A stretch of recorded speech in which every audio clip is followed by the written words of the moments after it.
بسم الله الرحمن الرحيم. النهارده ان شاء الله نشرح اول حاجه في الكنترول ستراكشر، وهو الاف ستيتمنت. الاف ستيتمنت هنتعرف النهارده على الاف والالس اف والالس. اقول نبدا بحاجه بسيطه اللي هي الاف. لو عندنا نم مثلا يساوي 10 وهنعمل عليه عمليه تحقق، القاعده بتقولك نكتب اف، بعد كده ما بين القوسين هنكتب شرط التحقق، يعني هنكتب if num equals 10. طبعا دي معاملات المقارنة، هنعرفها ان شاء الله بعد ما نخلص قاعدة if، بس عشان نعرف ازاي نطبق عملي على معاملات المقارنة ونفهمهم بشكل كويس. بعد كده نفتح الأقواس دي بالشكل ده، بعد كده نكتب له الجملة اللي هتتنفذ لو المتغير نم يساوي 10. بنقول له هنا لو المتغير نم يساوي 10 نفذ اللي ما بين القوسين دول. طيب هنقول له مثلا echo the number is 10 بالشكل ده.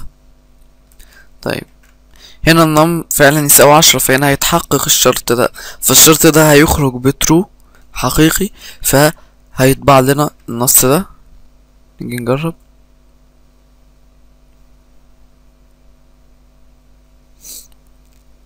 the number is 10. تمام. طيب لو غيرنا في قيمة نم، خلينا 9 مثلا، هنا يبقى نم لا تساوي 10، يبقى الشرط ده هيخرج بفولس، فمش هيطبع لنا ده، فمش هيطبع لنا حاجة اصلا. تمام، مش هيطبع لنا حاجة. طيب لو احنا عايزينه يطبع حاجة، لو الشرط ده طلع بفولس، يعني لو فعلا نم لا تساوي 10 وعايزينه يطبع حاجة تانية، نقوم كاتبين له else بالشكل ده، وما بين القوسين دول هنكتب له التعليمات اللي تتنفذ لو الشرط ده ما تنفذش. يعني مثلا ممكن نكتب له echo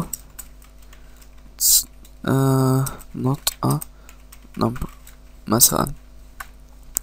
طيب هنا نرجع 10 زي ما هي، قلنا نم يساوي 10، يبقى الشرط ده هيطلع بترو، فهيطبع لنا الجملة دي. جميل. طيب لو 9 يبقى الشرط ده هيطلع بفولس، يبقى هيطبع لنا اللي ما بين الالس، فهيكتب لنا it's not a number. جميل. طيب لو عايزه يعمل ايه، يطبع يشوف الشرط ده لو تحقق يطلع او ما يكملش، يعدي شرط الاف او يعدي الاف ستيتمنت كلها. لو طلعت بفولس يشوف شرط تاني.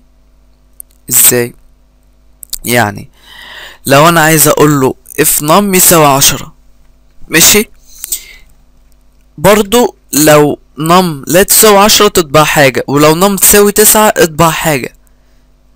يعني هنا لو num يساوي 10 the number is 10. طيب لو عايزين نقول له بقى لو num يساوي 9 اطبع the number is 9، يبقى نعمل ايه؟ هنكتب هنا قبل else if بالشكل ده، وهنا نحط طبعا الشرط، يعني نقول له num equals 9،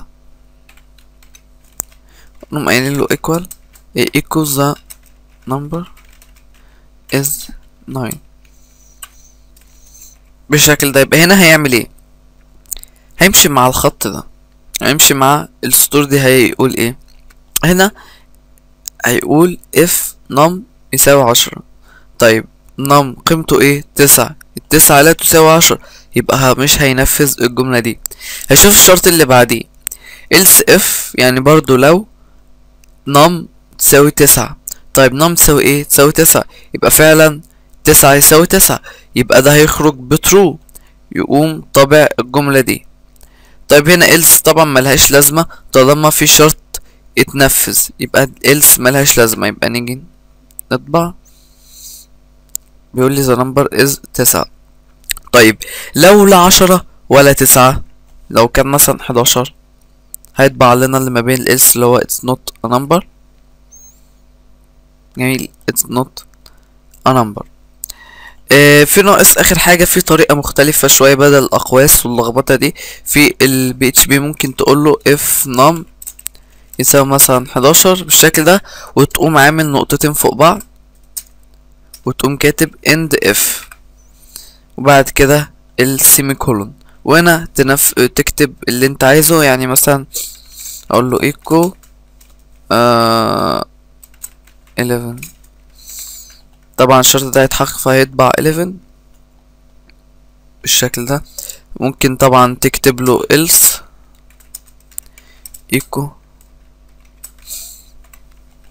بس طبعا هيطبع لنا 11 زي ما هي. ممكن نقوم قايلين له 9 مثلا فيطبع لنا no بالشكل ده.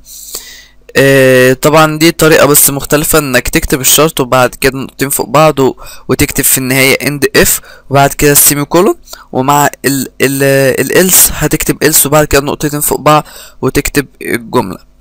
بس دي ببساطة. وطبعا في حاجة تانية غير الأقواس، انت ممكن تعمل بالشكل ده if num equals 10 من غير أقواس، تقوم نازل وتقوم قايل له echo 10 بالشكل ده، وتقوم قايل له else من غير أقواس برضو، تقول له echo no، ونخلي 10. طبعا ده يستخدم في حالة لو هيبقى سطر واحد، تمام. حالة الأقواس وحالة النقطتين فوق بعض والاند اف دول بيستخدموا في لو في حالة هيكون في اكتر من سطر، بس لو في حالة هيبقى سطر واحد يبقى بالطريقة دي. طبعا هيطبع لنا هنا 10. جميل. لو غيرنا قيمته خلينا 11 هيطبع لنا نو. يبقى في 3 طرق مختلفة علشان تكتب الاف statement تعرفتكم عليها، وان شاء الله بعد كده هنتعرف على معاملات المقارنة علشان تعرف تستخدم الاف statement بشكل صح.